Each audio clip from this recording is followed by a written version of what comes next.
प्यारे बच्चों अस्सलाम वालेकुम। क्लास हमारा आज 7th है और मज़मून उर्दू। तो मौजू हमारा जो है सवालात हैं। आज हमारा एक सबक जो है जिसका नाम है श्रीनगर से करगिल तक, और आप लोगों की किताब जो है पेज नंबर 75 है। तो इसका पहला सवाल जो है, श्रीनगर से करगिल तक कौन कौन से काबिल ज़िक्र मुकामात है। मुकामात हो गई जगह हैं, यानी श्रीनगर से करगिल तक जो है कौन कौन सी काबिल ज़िक्र मुकामात है, कौन सी मशहूर जगह हैं। तो इसका जवाब है श्रीनगर से करगिल तक गांदरबल, कंगन, सोनामर्ग, बालतल, मटाइन, दरास, खरबू जैसी कई काबिल ज़िक्र मुकामात हैं। तो यानी ये बहुत सारी जगह हैं जो काबिल ज़िक्र मुकामात है। जब हम श्रीनगर से करगिल जाते हैं तो बीच में ये सारी जगह हैं, ये सारे मुकामात हमें मिलते हैं।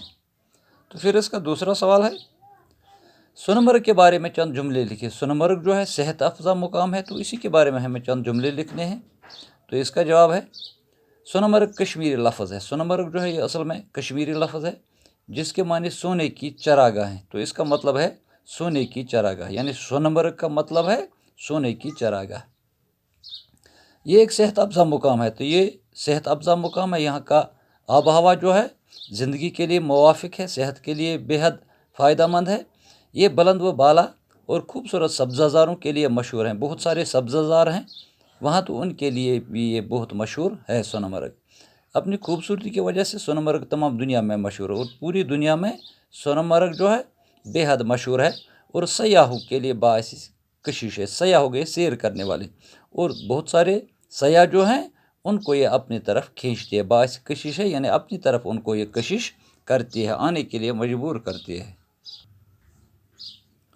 फिर इसका तीसरा सवाल है, द्रास के बारे में आप क्या जानते हैं, चंद जुमलों में बयान कीजिए। द्रास जो जगह है तो जो श्रीनगर से करगिल के बीच में आती है, तो हमें इस द्रास के बारे में कुछ लिखना है कि चंद जुमले लिखने हैं कि आप इसके बारे में क्या जानते हैं।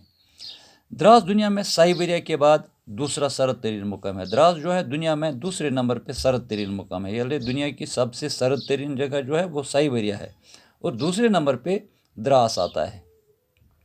यहाँ सर्दियों में दर्जा हरारत -45 डिग्री तक गिर जाता है। तो सर्दी का मौसम जब होता है, सरमा का मौसम जो होता है, तो उस मौसम में यहाँ दर्जा हरारत जो है वो -45 डिग्री तक नीचे जाता है। ये इलाका सरसब्ज़ व शादाब है, बहुत सरसब्ज़ इलाका है। यहाँ ऐसे मकान तामीर हुए हैं जो शमसी तवानाई से गर्म रहते हैं, और ऐसे मकान बनाए गए हैं जो शमसी तवानाई से गर्मी रहते हैं, यानी सूरज की रोशनी से ये मकान गर्म रहते हैं। फिर सवाल नंबर 4 है, करगिल किस दरिया के किनारे आबाद है। करगिल जो है ये किस दरिया के किनारे पर वाक़ा है, और यहाँ कौन कौन से फल उगते हैं। इसमें 2 सवाल हैं। तो पहले हमें लिखना है करगिल किस दरिया के किनारे आबाद है, और फल कौन कौन से हैं, मेवा कौन कौन से हैं यहाँ। तो इसका जवाब है करगिल दरियाई सूरू पर आबाद है। वहाँ एक दरिया है, बहुत बड़ा दरिया है जिसका नाम दरियाई सूरू है, और इसी के किनारे पर आबाद है करगिल।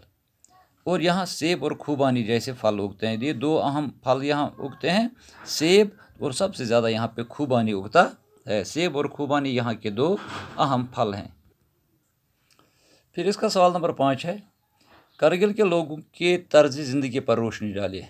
तो हमें करगिल के लोग जो हैं वो किस किस्म की ज़िंदगी गुजारते हैं, उनकी ज़िंदगी पर तर्ज ज़िंदगी जो उनकी है उसी पे कुछ जुमले लिखने हैं। तो इसका जवाब है करगिल में मुसलमान और बौद्ध आबाद हैं। यहाँ 2 मज़ाहिब के लोग आबाद हैं, मुसलमान और बौद्ध। इनका लिबास और रहन सहन एक जैसा, तो रहने सहने का तरीका जो है, कपड़े पहनने का तरीका जो है वो सबों का एक जैसा है। इनका एक ख़ास लंबा चोगा गूंचा है। तो एक लंबा कोट वो लोग पहनते हैं, सारे लोग वो पहनते हैं जिसको वो गूंचा कहते हैं। यहाँ बुधी, पुरकी, बुल्ती, दर्दी और शीना ज़बानें बोली जाती है। तो ये यहाँ की ज़बानें हैं, बहुत सारी ज़बानें बोलते हैं वो लोग। तमाम मज़ाहिब की इबादतगाहें एक दूसरे के करीब हैं, और मुख्तलिफ मज़ाहिब जो वहाँ पे है उनकी इबादतगाहें जो है एक दूसरे के बिल्कुल करीब हैं, एक दूसरे के बिल्कुल नज़दीक हैं, साथ साथ हैं। तमाम लोग एक दूसरे की इबादतगाहों का एहतराम करते हैं, और सारे लोग जो हैं वो दूसरे मज़ाहिब के लोगों की इबादतगाह जो हैं तो उनकी बहुत कदर करते हैं, उनका बहुत एहतराम करते हैं। फिर लास्ट का एक सवाल हमारा इसका है, मुहावरात के मानी लिखिए। कुछ मुहावरात दिए गए हैं तो हमें उनका मानी लिखना है, उनका मतलब लिखना है। पहला है दिन दुगना रात चुगना, ये हो गया बहुत ज़्यादा, दिन रात तरक्की करना, बहुत ज़्यादा आगे जाना। 2 4 होना, परेशान होना। تکلیف میں ہونا. پھر ہے چار چاند لگنا, رونق میں اضافہ ہونا یا مشہور ہونا. آسمان کو چھونا, بہت اونچا یا آسمان سے باتیں کرنا. پھر ہے سر بفلک, یعنی آسمان تک ہونا, بہت اونچا.